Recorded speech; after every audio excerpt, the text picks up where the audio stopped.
Okay, so when you think of an accountant, what's the first thing that pops into your head? Probably meticulous calculations, right? Complex spreadsheets, financial integrity.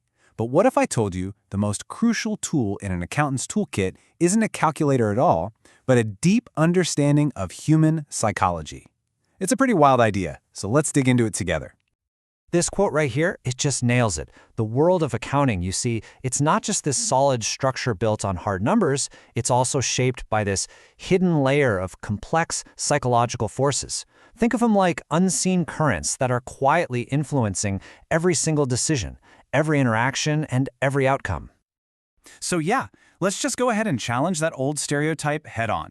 On one side, we have this idea of a professional who is focused solely on the mere calculation of numbers. But what's the reality? Well, the reality is they're navigating this absolute labyrinth of regulations, they're safeguarding financial transparency, and they're making these incredibly high-stakes ethical judgments. And all of that, it's powered by psychology. To really get a handle on this, let's start small.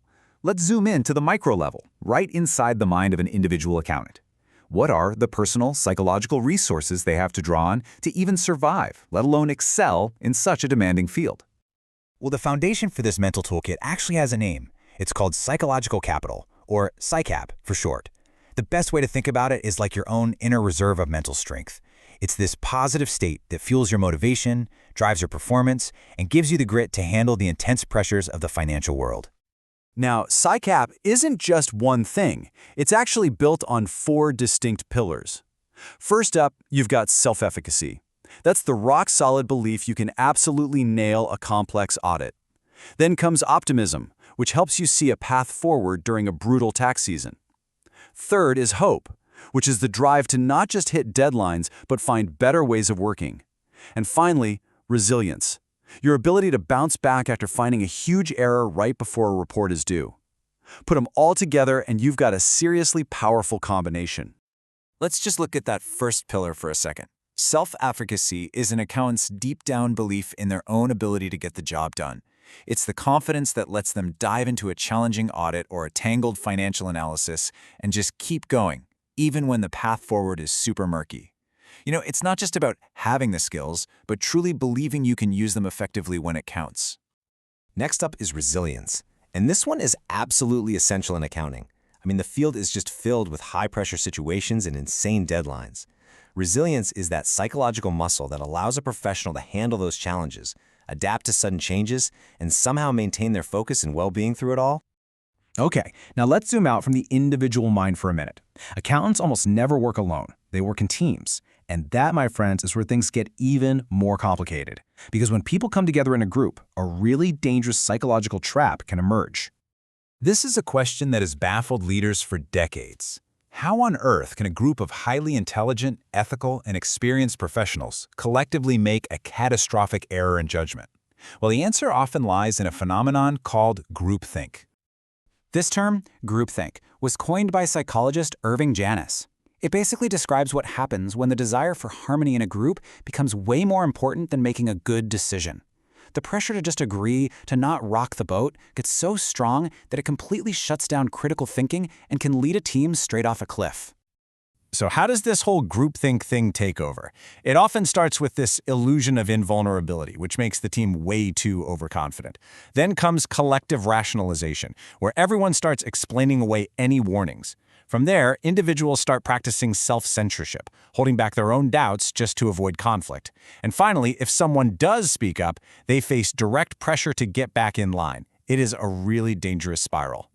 And the stakes here could not be higher. Groupthink isn't some academic theory. It's been identified as a key factor in major historical disasters, from the seriously flawed Bay of Pigs invasion to the tragic launch of the Challenger space shuttle, where engineers' concerns were just pushed aside in the rush for mission success. So, if individuals need PsyCap and teams need to avoid groupthink, how do you steer the entire organization in the right direction?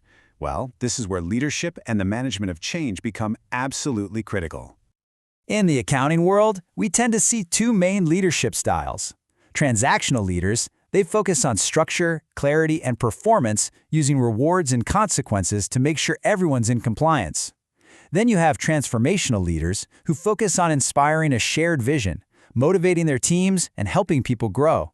You could say one ensures the rules are followed, the other inspires why the rules matter in the first place.